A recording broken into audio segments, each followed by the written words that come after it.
ضرب محمد جس کی ایک ضرب سے پوری کی پوری صلیبی جنگ فتح میں تبدیل ہو جاتی تھی، علی اسکوپلو جس کے دانشمندانہ فیصلوں کی وجہ سے بہت ساری جنگیں ضرب محمد یعنی محمد نے جیتی تھیں۔ سلیمان عسکری کون تھا، علی اسکوپلو کون تھا اور ضرب محمد کون تھا؟ ناظرین، آج کی ہماری ڈاکومنٹری اسی کے متعلق ہے۔ ویڈیو کو لائک اور شیئر کر دیں، چینل کو سبسکرائب کر لیں تاکہ میری ہر آنے والی ویڈیو آپ تک مکمل اور بآسانی پہنچ سکے۔ آئیے چلتے ہیں اپنی ویڈیو کی طرف۔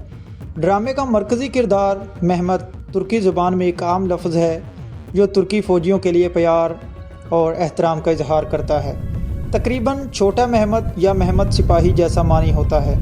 یہ کردار ایک خیالی جوان ہے، نہ کہ لازمی کوئی تاریخی شخص۔ ڈرامے کا فوکس اس کے ذاتی ترقی، وفاداری اور قربانی پر ہے، نہ کہ کسی خاص تاریخی کمانڈر پر۔ اس کا مقصد یہ دکھانا ہے کہ عام عثمانی سپاہی کس طرح اپنی جان کی بازی لگا کر وطن کے لیے لڑتے تھے۔ ناظرین، سلیمان عسکری ڈرامے میں اس کا کردار ایک کمانڈر ہے جو عثمان دستہ کی قیادت کرتا ہے۔ یہ کردار بھی جیرکتائے ہے، مگر وہ ان اعلیٰ عہدیداروں کی نمائندگی کرتا ہے جو عثمانی فوج میں نوجوان اور باصلاحیت فوجیوں کی تربیت اور جنگی حکمت عملی میں مصروف تھے۔ اسی طرح علی اسکوپلو دوسرے سیزن میں ایک کردار ہے، اس کا نام علی اسکوپلو ہے۔ وہ خلیل پاشا کی زیر نگرانی کام کرتا ہے اور ایک ایسا بہادر سپاہی اور کمانڈر کے طور پر پیش کیا جاتا ہے کہ اس کے دانشمندانہ فیصلوں کی وجہ سے بہت سی جنگیں خلیل پاشا نے اپنے نام کی۔ علی اسکوپلو، ناظرین، علی اسکوپلو ہی تھا جس نے برطانیہ کو گھٹنے ٹیکنے پر مجبور کیا۔ علی اسکوپلو ہی تھا جس نے قطل عمارہ جیسا ایک ایسا شہر جو عثمانی فوجیوں کے ہاتھ سے کھو چکا تھا، اسے واپس لے کر عثمانیوں کے حوالے کیا۔ ناظرین، یہ ایک چھوٹا کمانڈر تھا اور یہ خلیل پاشا کی نگرانی میں کام کرتا تھا، مگر اس کا ذہن ایک بڑے جرنیل اور کمانڈر جیسا تھا۔ یہ عثمانی سپاہیوں کو چند سپاہی اپنے ساتھ لے کر، ناظرین، اس نے بہت ساری جنگوں میں خلیل پاشا کی مدد کی۔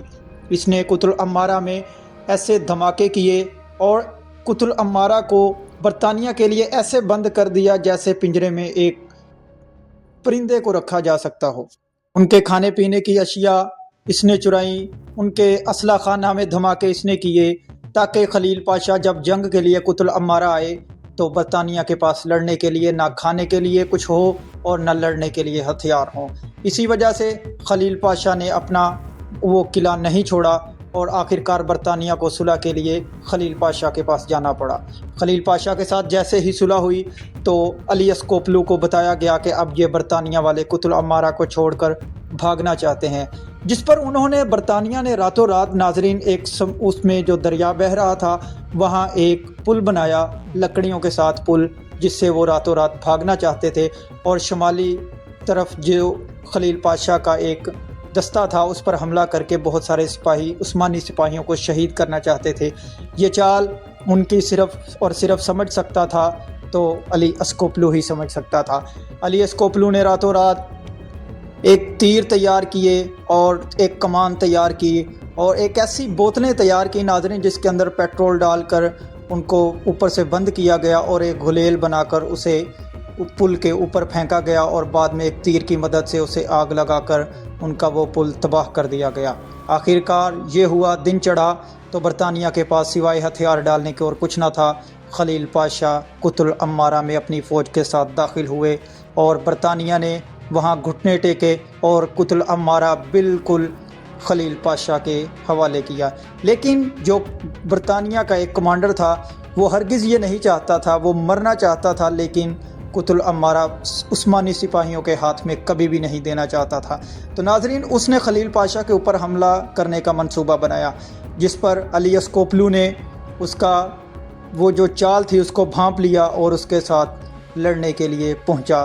انہوں نے بھیس بدلا ہوا تھا، مگر علی اسکوپلو ان کے جہاں وہ میٹنگ کر رہے تھے، جہاں وہ مشورہ کر رہے تھے، وہاں پر پہنچا اور وہاں پر ایک طویل جنگ ہوئی جس میں وہ برطانیہ کا کمانڈر علی اسکوپلو کے ہاتھوں مارا گیا، اور اسی طرح خلیل پاشا وہاں پہ اپنا قلعہ مضبوط کر چکے تھے اور برطانیہ اس وقت قطل عمارہ چھوڑ کر باہر جا رہا تھا۔ تو ناظرین، یہاں سے لیکن علی اسکوپلو نے اپنے بہت سارے سپاہی ایسے کھو دیے تھے جن کے ساتھ اس نے بہت ساری جنگیں کی تھی۔ علی اسکوپلو کو وہاں کا ایک کمانڈر تعینات کیا گیا اور خلیل پاشا نے ساری کی ساری جنگ کی جو خوشنودی تھی، جو جنگ کا ایک قلعہ تھا، وہ صرف اور صرف اگر کسی کے نام کیا تو وہ تھا علی اسکوپلو۔ ناظرین، عثمانی سلطنت میں علی اسکوپلو جیسے سپاہی بہت کم آئے، مگر جو آئے انہوں نے عثمانی سپاہیوں کو، عثمانی فوج کو بہت ساری فتح دلائی۔ یہ تھا علی اسکوپلو۔ اس کی قیادت میں عثمانی فوج نے 5 ماہ کی ناکہ بندی کے بعد 29 اپریل 1916 کو برطانوی انڈو فورس کو سرنڈر کروایا تھا۔ خلیل پاشا کو جنگ کے دوران اخلاقی اصولوں پر قائم رہنے والا کمانڈر شمار کیا جاتا ہے۔ مثلاً برطانوی جنرل ٹاؤنشینڈ کے سرنڈر کے بعد اس کی تلوار واپس کرنا اور عزت کے ساتھ ان کا سلوک کرنا تاریخی رپورٹس میں بیان کیا گیا ہے۔ یہ تھی آج کی ہماری ڈاکومنٹری علی اسکوپلو کے حوالے سے۔ اگر یہ اس طرح کی آپ ڈاکومنٹری مزید چاہتے ہیں تو کومنٹ میں لازمی بتائیں، اور جس کے متعلق آپ چاہتے ہیں ہم ایسی ہی ڈاکومنٹری انشاءاللہ آپ کو پیش کریں گے۔ شکریہ۔